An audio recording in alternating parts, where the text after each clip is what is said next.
क्या तुम्हें भी अनामिका स्पिरिट वेल की स्टोरी नहीं पता है? आओ फिर अनामिका की कहानी बताता हूँ। अनामिका भी बाकी लड़कियों की तरह एक साधारण लड़की हुआ करती थी।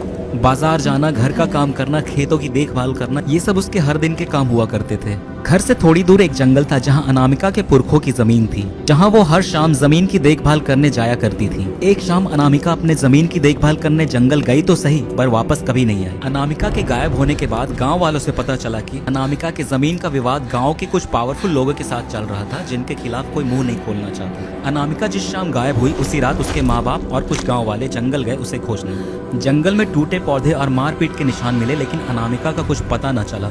अगली सुबह तक ये सारे सबूत को किसी ने मिटा डाला था। जाहिर सी बात है, इसमें किसी पावरफुल लोगों का हाथ है, जिसके तलवे पुलिस और प्रशासन भी चाट रही है। कुछ हफ्तों बाद गांव वालों को अनामिका की जमीन के पास उसकी आकृति दिखी, जिसकी आंखों से रोशनी निकल रही थी। अनामिका अब भी अपने जमीन के पास दिख जाती है और जो कोई भी वहाँ से गुजरता है उस पर हमला करती है। बात साफ है, अनामिका अपने पुश्तैनी जमीन की रक्षा गांव के गुंडे मवालियों से कर रही है, इसलिए वहां जो भी जाता है उस पर हमला करती है। गांव वालों का ये भी मानना है कि अनामिका गांव के नेताओं और गुंडों से तो गुस्सा है ही, साथ ही हर एक गांव वालों से जो अनामिका को इंसाफ दिलाने के लिए खड़ा नहीं हुआ और उसके माँ बाप के लिए उसकी आवाज नहीं उठाई।